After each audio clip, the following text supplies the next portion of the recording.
Sanand GIDC વિસ્તારમાં થયેલ અપહરણ અને લૂંટના ગુનાનો ભેદ પોલીસે આખરે ઉકેલી કાઢ્યો છે। ગ્રામ્ય એલસીબીએ 3.85 લાખના મુદ્દામાલ સાથે 3 લોકોની ધરપકડ કરી છે।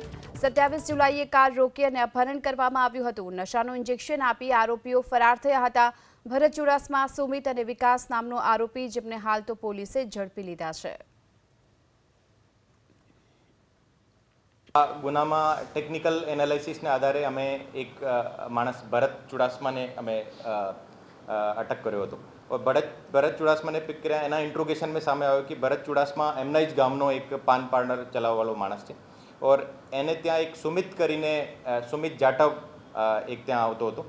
સુમિત જાટવ એને 3-4 મહિનાથી એકબીજાને ઓળખે છે और બંને આ ડિસ્કસ કરતા હતા કે કઈ રીતે જો ઓછા સમયમાં વધારે પૈસા કમાવી શકે। તો એને સુમિત એમને એક માણસની રીલ દેખાવી હતી।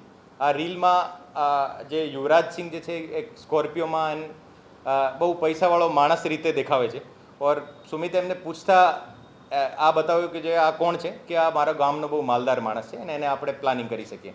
તો આ પ્લાનિંગ જે લગભગ 3 મહિના પહેલી કરી હતી और પછી એને આ ખબર પડી કે દર સન્ડે યુવરાજ સિંહ એક મંદિરમાં જાય છે।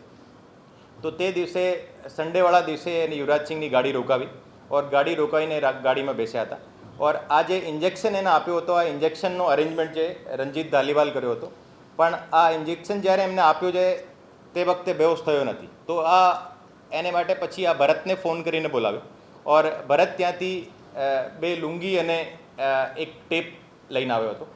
આ આખા પ્રોસેસમાં જે ટેકનિકલ એનાલિસિસથી અમે ખબર પડી કે જો એમાં મુખ્ય જે સૂત્રધાર છે ભરત અને સુમિત છે और એને પિક કર્યા પછી સુમિત મળ્યો હતો, એને સુમિતને પિક કર્યા પછી અત્યારે વિકાસસિંહ ધાલીવાલને અમારી ટીમ રાજસ્થાનથી પિક કરેલી છે और હવે એની રંજીતની શોધખોળ